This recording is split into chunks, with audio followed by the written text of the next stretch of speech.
July August বিপ্লবকে ভারতীয় ষড়যন্ত্রের মাধ্যমে যারা ব্যক্ত করে দিতে চায়, আজকে বলতে চাই ডক্টর ইউনূস সাহেব, তাদের কোন ষড়যন্ত্রে মান অভিমান করা যাবে না। তৌহিদি জনতা মাঠে আছে। জুলাই আগস্টের গণহত্যা, শাপলার গণহত্যার বিচার করা এবং একটি নির্বাচন উপহার না দিয়ে আপনি যেতে পারবেন না।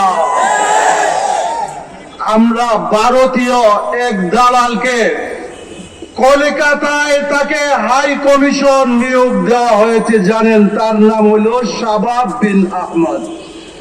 সে বলেছে এই বছর কলকাতার হাই কমিশনে কোনো কুরবানি হবে না। কেন? যে কলকাতার হিন্দুরা এবং ভারত এতে অসন্তুষ্ট হবে। মনে রাখতে হবে, তোমাকে বাংলাদেশের বেতন দিয়ে ভারতের দালালি করার জন্য পাঠানো হচ্ছে না। আগামী 2রা জুন তার নিয়োগের তারিখ। আমরা বলতে চাই সংশ্লিষ্ট কর্তৃপক্ষকে তার এই নিয়োগ বাতিল করতে হবে। আমরা বাংলাদেশে আওয়ামী ফ্যাসিবাদের দালাল বিভিন্ন দলের মধ্যে ঢুকে আছে। এক কুলাঙ্গার, যার বাড়ি কিশোরগঞ্জ, নাম আপনারা জানেন। এই ফজলুকে বিএনপি যদি না থামায়, জনগণ রাস্তায় তাকে গণধুলাই দিতে বাধ্য হবে।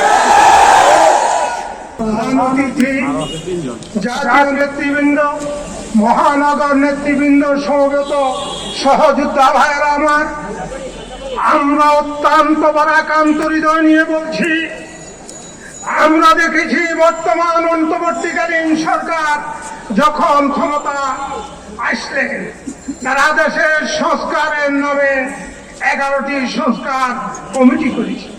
তার মধ্যে নারীদের অধিকারের নামে যে সংস্কার কমিটি করেছে, তার সুপারিশগুলো এবং এই কমিটিকে বাতিল করার জন্য সর্বাগ্রে উদ্যান থেকে হেফাজত ইসলাম দাবি জানিয়ে আসছে।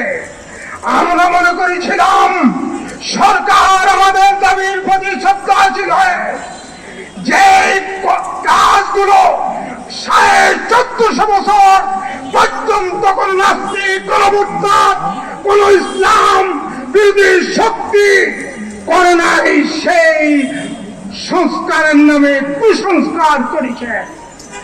কিন্তু দুঃখের সাথে বলতে হয়, এই কুসংস্কার গুলো এবং এই কমিশনকে এখনো কেন বাতিল করে নাই, এর জবাব দিতে হবে, জবাব দিতে হবে।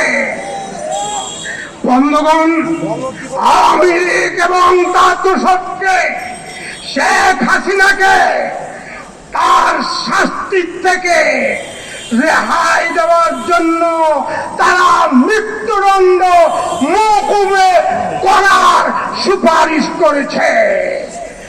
আল্লাহর কোরআনে আল্লাহ তাআলা বলেন, ওয়াফিল কিসাসি হায়াতুন ইয়া উলিল আলবাব, হে বিশ্বের জ্ঞানীরা, কিসাসের মধ্যে, মৃত্যুদণ্ডের মধ্যে মানুষের হায়াত, অধিকার রয়েছে, জীবন রয়েছে। সে আল্লাহর কোরআনের সরাসরি খেলাফ করে এই কমিশন শেখ হাসিনা এবং তার দোসরদেরকে রক্ষা করার জন্য সুপারিশ করেছে। অবিলম্বে তাদের এই সুপারিশ বাতিল করতে হবে।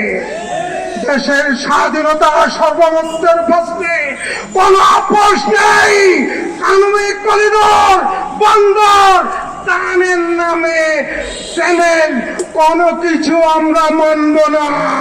খবরদার, দেশের সেনাবাহিনী, আইন শৃঙ্খলা বাহিনী সকলকে বলবো, দেশের স্বাধীনতা সার্বভৌমত্বের প্রশ্নে আমরা সবাই এক ঐক্যবদ্ধ থাকবো